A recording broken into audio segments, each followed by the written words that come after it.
Hello one and all, it is me, Halbert Knight, and I do this shit so inconsistently, it's a fucking amazing. This probably came out a week, this is probably either going to come out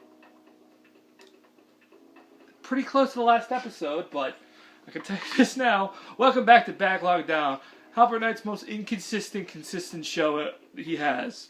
Meaning I could still produce episodes for this because this is relatively easy because it's more or less me rambling on about video games. Today's ramble subject of choice is Persona 5. Yes, the hit game that everyone's talking about, and I'm talking about it super late to the party.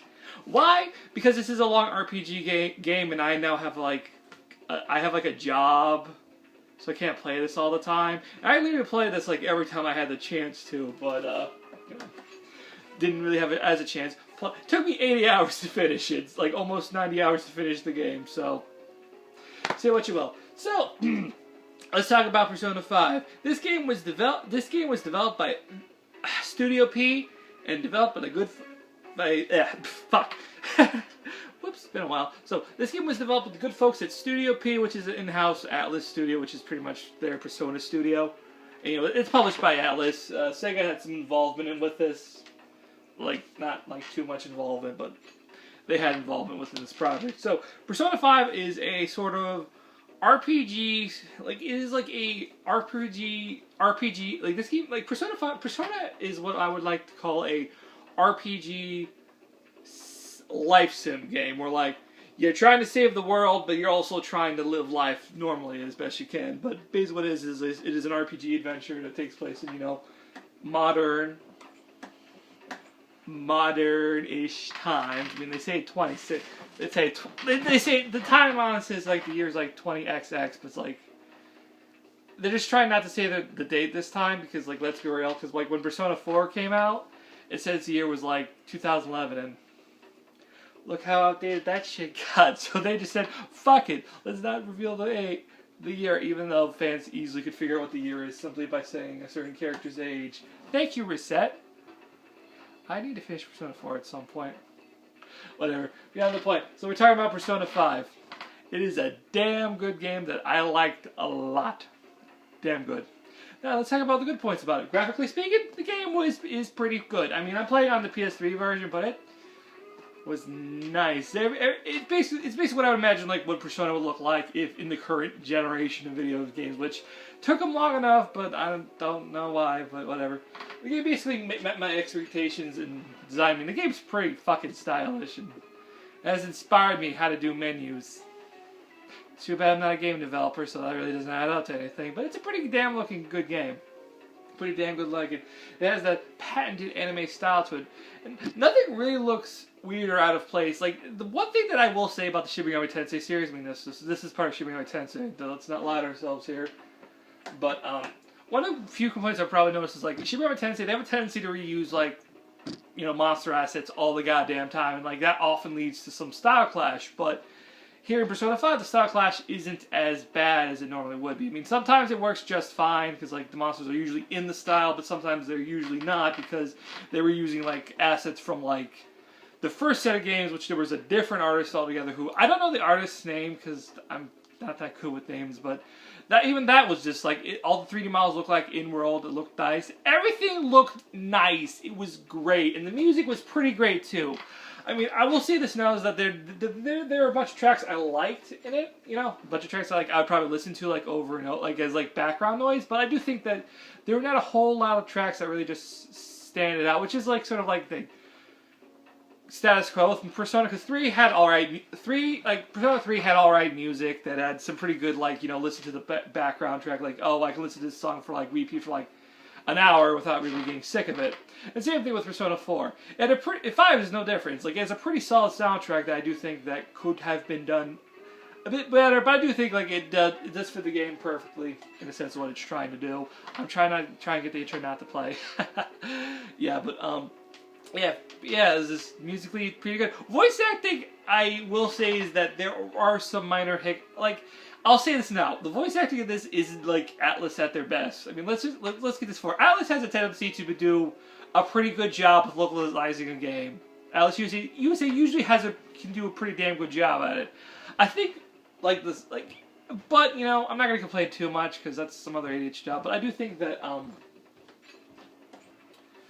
the big thing I'd say, I really like. I'll say this then. I was like, not all the voice actors felt like they were at 100% all the time, but like, you know, everyone had their stride in it, and did a pretty good job overall. I mean, I wasn't disappointed with the voice cast at all. But, you know, beyond that, that's it. Gameplay wise, it's Shin Megami Tensei. It plays like a Shin Megami Tensei game. And anyone who, it's just like, the thing is that I'm a person who's played like a good number of them by this point, and I'll just tell you now, they relatively start to play the same after a while. The only thing that really sort of differences between them is like how they handle the turn system, which even then, it barely changes. But like the usual, like, oh, you know, here are all the elements, find the enemy's weakness, knock him down, and kill him. Because that's like how it always has been with Persona. Like, the Persona's like different twists about it. It's more like, oh, I have to find the weakness of the enemy, knock him down, and then proceed to do an all-out attack, which is like how 3 and 4 exactly behave, which, hey, no mean to diss on the game, but let's be real, the gameplay kind of like, the gameplay, while good in that, like, let's just say the gameplay did keep me in fact engaged, but let's just say is like, let's admit sometimes it does get there in terms of boring if you're not that good of it. I think I made a mistake. I think that I should have played this game on a harder difficulty. I played this on normal. I think Shin Megami Tensei games are at their best when they're really challenging you. Or like, it's like getting the weakness knockdown is like important, but you know, the extra turn stuff is like, I do think that like it's at its best when it's more, you know, combat oriented focus. Like, you're doing a whole lot more steps to it. Like, I will admit that I had a good, I mean, overall I shouldn't really bitch about it because I had a fun time with the gameplay and I did a good job. Well, even the story stuff, which I'll say this now, I didn't max out all the social links or all my stats even because I am terrible with time management. Like, in Persona 3 I was able to max out a whole lot more, but ugh, I was not able to max most of the social links in this game, and again, it upsets me. But what can I do? I did a terrible job. Let's talk about the story, because that shit's, I'm all over the place. Let's focus back. That was alright. I mean, like, there are definitely tons of characters, and like, you know, like Ryu, like Yosuke. Yosuke was a pretty neato guy. Mr. Fosmax, Morgana, cat guy up there, who I don't know if you can see him or not. He was pretty good. Like, there were a lot of characters, like, heck, there were even a couple, like, socially confidant characters, which were pretty good, you know?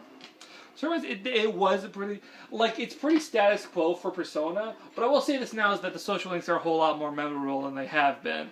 If I actually had taken more time to max out some of them, I probably would have a few more characters I'd be liking, but, you know, I did a shitty job with some of the with socializing, like in real life.